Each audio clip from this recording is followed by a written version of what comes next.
18 minutes on the clock. Carrying the ball forward as there's the cutback here in the box. And the shot finally comes in patiently by Orat Maun. And somehow...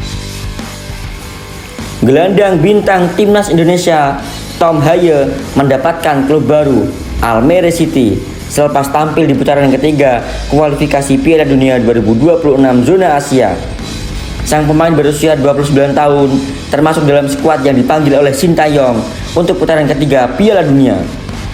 Haye bermain dalam 2 laga yang dilakoni oleh timnas Indonesia dalam sepekan terakhir dengan menghadapi Arab Saudi dan Australia. Sang gelandang bermain sebagai starter ketika skuad Garuda menahan imbang Arab Saudi dengan skor 1-1 di Jeddah. Sedangkan pada laga kontra Australia yang berakhir imbang tanpa gol, Tom Haye bermain sebagai pengganti dari bangku cadangan di babak kedua. Sesudah laga tersebut, Haye langsung mengurus negosiasi untuk masa depannya dengan mencari klub barunya. Sang gelandang berusia 29 tahun itu telah menganggur sejak 1 Juli 2024 lalu setelah dilepas oleh SC Heerenveen yang tak memperpanjang kontraknya. Sempat dikaitkan dengan NIC Breda, Tom Haye dinyatakan langsung bergabung dengan klub Belanda lainnya, Almere City. Haye dan Breda gagal mencapai kesepakatan mengenai kontrak dan Almere berhasil mencapai kesepakatan dengan lekas.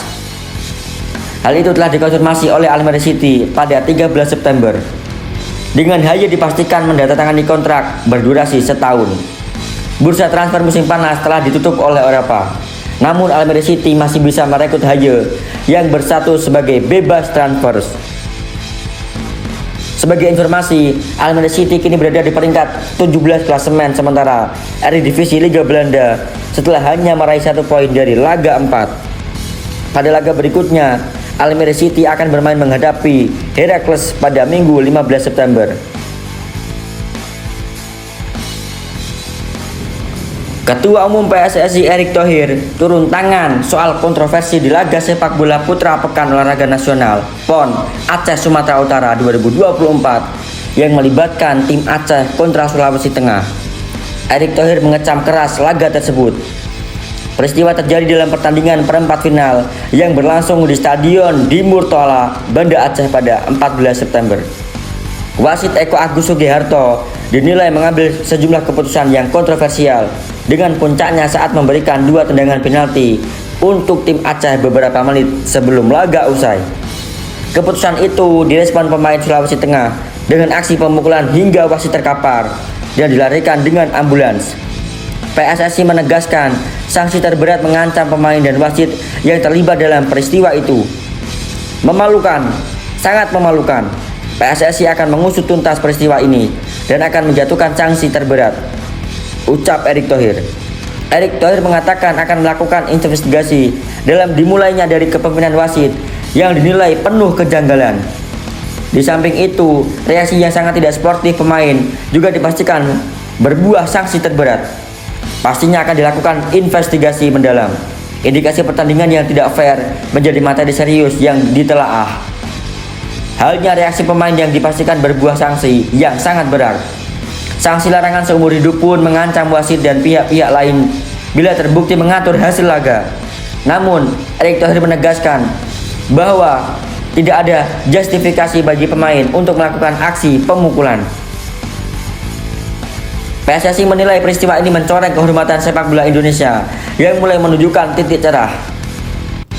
Demi murah untuk mencegah peristiwa serupa tidak terulang, Erick Thohir menjamin hukuman yang diberikan menjadi salah satu hukuman yang paling berat. Aceh melaju ke semifinal PON Aceh Sumut cabang sepak bola putra setelah Sulteng memutuskan mundur sebelum pertandingan berlanjut ke babak tambahan waktu usai skor 1-1.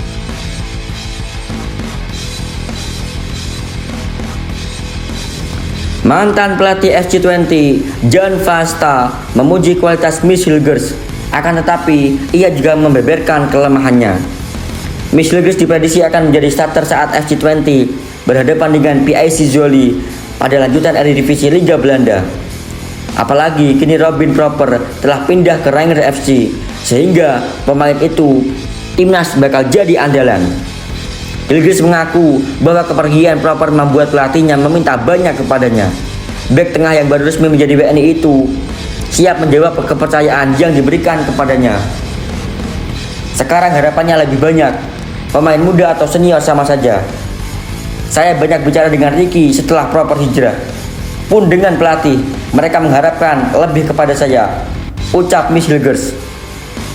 Di tempat terpisah, mantan pelatih Belanda itu mengemukakan kelebihan dan kekurangan Miss Hilgers. Dia punya kecepatan yang sangat bagus saat situasi 1 lawan 1. Namun, terkadang ada saat-saat di mana dia kehilangan konsentrasi. Presenter Ben Van Loster juga membandingkan Hilgers dengan Eddie Drops, ikon sepak bola FC20 yang dinilainya punya kemiripan gaya bermain. Termasuk blunder-blundernya. Ia menambahkan kelemahan bek yang diproyeksi bakal main di timnas Indonesia itu saat melawan Bahrain dan Cina. Sementara itu, Miss Hilgers mengaku menjalani hari-hari bahagia setelah terbang ke Indonesia dan bertemu dengan rekan-rekannya di timnas Indonesia meski cuma sebentar. Kembali ke Belanda, Miss Hilgers menaruh fokus ke laga-laga yang akan jalani FC20.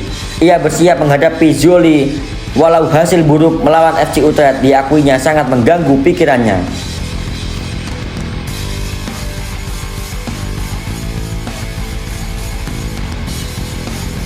Seperti diketahui, timnas Indonesia mendapat kabar baik jelang lanjutan putaran ketiga. Dua pemain Belanda yakni Miss Hilgers dan Eliano diusahakan bisa memulai menjalani debut bersama timnas Indonesia saat berjumpa dengan Bahrain dan Cina pada bulan Oktober nanti. Hal ini dikarenakan proses naturalisasi dari kedua tersebut berjalan lebih cepat dari yang diduga, sehingga ia diharapkan bisa segera bergabung dengan skuad Sintayong.